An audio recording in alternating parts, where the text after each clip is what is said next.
Paper फुटलेला आहे, काय सांगाल त्याला?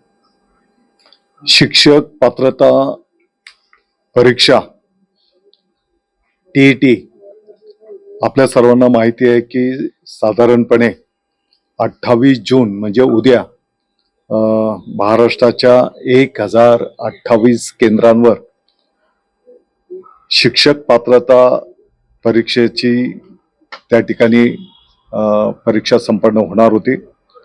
ही परीक्षा महाराष्ट्र राज्य परीक्षा परिषद पुणे यांच्या माध्यमातून कंडक्ट केली जाते। साधारणपणे यासाठी 1028 केंद्रांवर याचं नियोजन त्या ठिकाणी करण्यात आलेलं होतं आणि आत्ताच पाठीमागच्या काळामध्ये नीट परीक्षेमध्ये जे काही पेपर फुटीचं प्रकरण घडलेलं त्या पार्श्वभूमीवर महाराष्ट्र राज्य परीक्षा परिषदने पण काळजी घेतलेली होती। परंतु आज पहाटे ठाणे भिवंडी पोलिसांच्या माध्यमातून काही गोपनीय माहितीच्या आधारावर या ठिकाणी भिवंडीला काही इस्मांकडे टीईटीचा पेपर त्या ठिकाणी उपलब्ध आहे अशी माहिती पोलीस प्रशासनाला त्या ठिकाणी मिळाली आणि तात्काळ पोलिसांनी त्या विषयावर कारवाई करत ऍक्शन घेत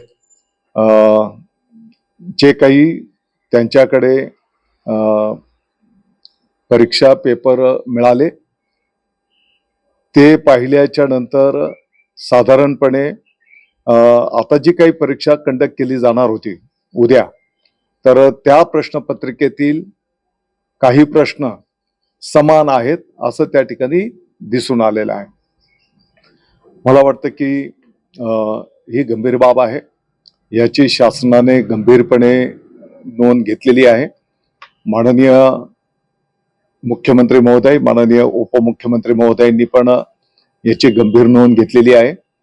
पोलीस प्रशासनाला त्याचा सखोल चौकशी करण्याचे आदेश त्या ठिकाणी देण्यात आलेले आहेत आणि या चौकशीतून जे काही समोर येईल त्या सर्वांवर त्या ठिकाणी कठोर कारवाई केली जाईल।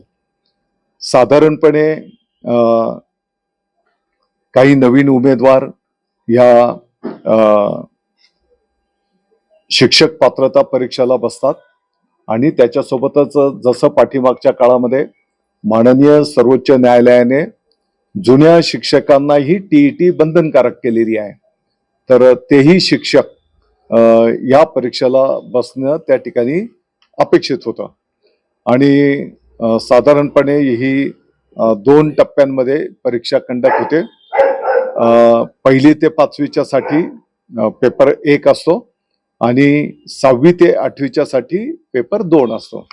या पद्धतीने महाराष्ट्र राज्य परीक्षा परिषदच्या माध्यमातून ही परीक्षा कंडक्ट केली जाते आणि दुर्दैवाने जी काही घटना त्या ठिकाणी आढळून आलेली आहे, पोलीस प्रशासन या संदर्भातलं खोलवर जाऊन तपास करतो आहे।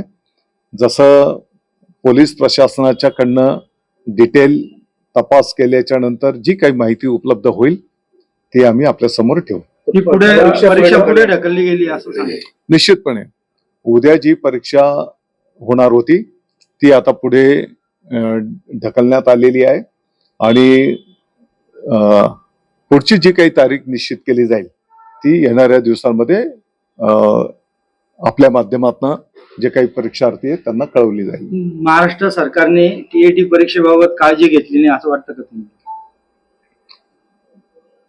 जिथपर्यंत पाठीमागच्या काळामध्ये नीट परीक्षेमध्ये काही घटना ज्या घडल्या त्याच्या आधारावर ऑलरेडी शिक्षण विभाग म्हणून आम्ही या संदर्भामध्ये सूचना केलेल्या होत्या आणि महाराष्ट्र राज्य परीक्षा परिषद ही एक स्वतंत्र यंत्रणा आहे आणि या यंत्रणेच्या माध्यमातून ही परीक्षा कंडक्ट केली जाते आणि म्हणून त्यांनाही आम्ही या संदर्भातलं नियोजन आणि पारदर्शकता आणि कुठल्याही पद्धतीचा गैरप्रकार होणार नाही या संदर्भातले निर्णय झालेले होते।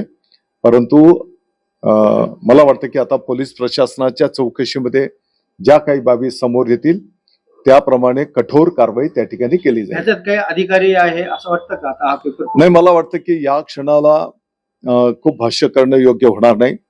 माननीय मुख्यमंत्री महोदयांनीच या संदर्भामध्ये पोलीस प्रशासनाला सखोल चौकशीचे आदेश दिलेले आहेत आणि म्हणून त्या चौकशीतनं जो कोण समोर येईल, कोणीही असू देत, बिलकुल हायगाई केली जाणार नाही, त्याच्यावर कठोर कारवाई केली जाईल.